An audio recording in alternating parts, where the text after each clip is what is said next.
லூக்கா 18:8 சீக்கிரமா நியாயம் செய்வார். அவர் அநீதி உள்ள நியாயாதிபதி. ஆனா அந்த ஏழை விதவை போய் ஓயாம நியாயத்துக்காக கெஞ்சி கெஞ்சி கெஞ்சி கேட்டதுனால அந்த அம்மாவுக்காக சீக்கிரமா என்ன செஞ்சாராம்? ஆமா, அநீதி உள்ள நியாயாதிபதியே இப்படி ஒரு நியாயம் செய்வாரானால் அவரை நோக்கி காத்திருக்க நமக்கு ஆண்டவர் என்ன செய்வார்? நியாயம் செய்யாமல் இருப்பாரா? சீக்கிரத்திலே. அப்ப அந்த நியாயாதிபதி, அநீதி உள்ள நியாயாதிபதி நியாயம் செஞ்சுட்டாரு அந்த அம்மாவுக்கு. நம்ம நீதி உள்ள நியாயாதிபதி நமக்கு எப்படி நியாயம் செய்ய போறாரு?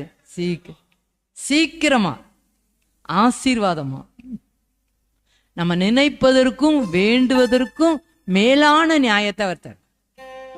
அந்த நம்பிக்கையோட நம்ம அவர்கிட்ட கேட்போம், ஆண்டவரே நீர் நீதி உள்ள நியாயாதிபதி. அநீதி உள்ள நியாயாதிபதியே ஒரு அம்மா போய் அலட்டுதல பார்த்த உடனே நியாயம் செஞ்சுட்டாரு. அப்ப நாங்க எத்தனை முறை உங்களுடைய பாதத்துல வந்து நாங்க உன் பாதத்தை பிடிச்சு கெஞ்சு கேட்கோம்ப்பா, எங்களுக்கு நீங்க என்ன செய்யணும்?